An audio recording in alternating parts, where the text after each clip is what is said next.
One important component of design is considering the visual identity of an organization, an individual, a company, a corporation, etc.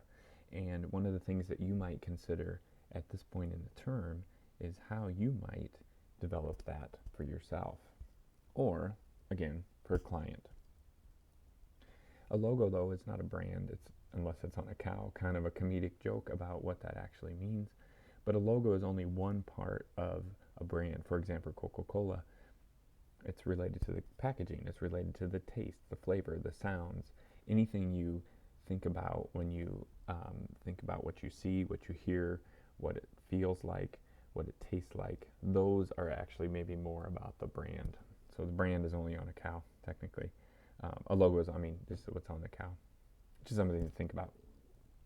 All right, so when we think about actually developing an identity, what you want to consider is that who's the audience always, and how do you make something that is recognizable, that we can remember, that we can make different from the competition or from all the other noise that we're across. When you think about, is it something that you can use year after year after year, or is it something that we can only use for May of 2020, whatever, right? And thinking about considering how flexible it is. Is it something that can work on as small as a pencil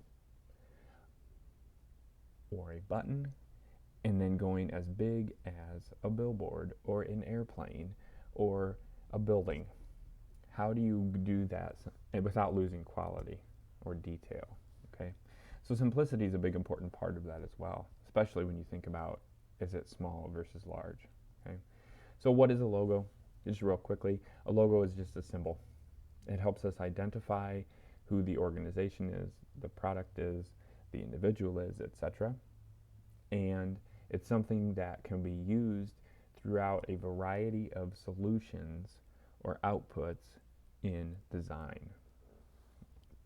Again, this might be something that you consider for yourself, but if I keep on referencing that, here are some things to consider. Okay, so something about that it's going to stick through time. And if you look, for example, this Saks Fifth Avenue example, it's been this handwritten appearance since the 1940s. Other companies, other organizations have been around much longer, and they have consistency too. So a category to consider is something that is just a logo type or a word mark. Something that is just the text, the name of the company in some way. Or it's just a letter, the composition of those letters. So you could do something, for example, for yourself, could be just your initials. Right? Could be something like, it could be your first name, could be your last name, it could be the combination of first and last names. Easy way, and for the most part, easy way of considering something like that. Another way to think about it is a symbol.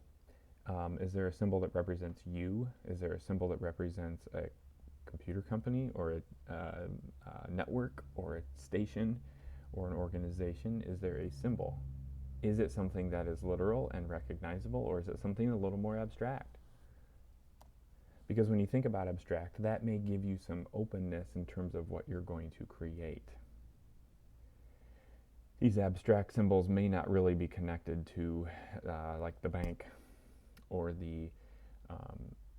a medical organization, something like that, or engineering kind of firm, right? So it's more non-objective. It's just a symbol that combines and connects with that organization, brand, etc.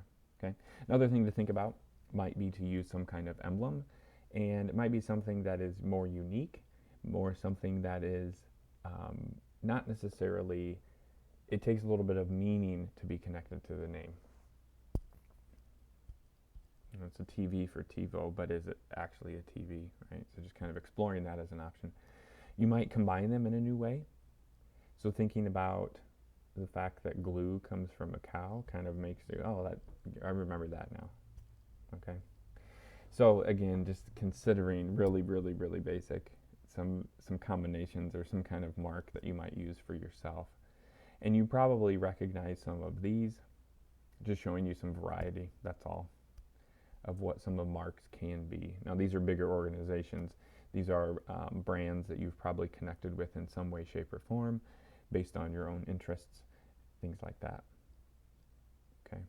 One of the considerations beyond that is using an icon that might be memorable or usable. Okay.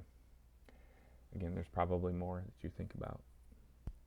Just highlighting a few things again. Okay.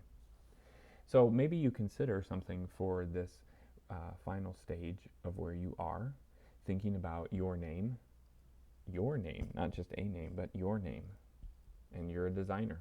So maybe you could develop something like that for a mark for yourself, for your portfolio, little portfolio here. Thinking about the color that adds meaning to what you are using. That's important, and that makes a connection. Thinking about the typeface that you use, what font are you going to use, is it all caps, is it lowercase, is it, what's the space like between things, what is the history of that, what does the text or typeface actually tell you, and that's a denotative and connotative meaning that we looked at earlier in the term. Consider how it can work small and large. And even consider, before you do any of the real detail work up above, consider about the mood board. What kind of images grab, what kind of colors grab, what kind of fonts might be options. That's how we kind of combine everything. So again, this is something that you might consider that works in a variety of scales. It works and tells a story a little bit. It's clear, it's understandable. Think of something that works in color, but also that works in black and white only. Thinking about how it might be just a tool for you, a way for you to explore. Try it out.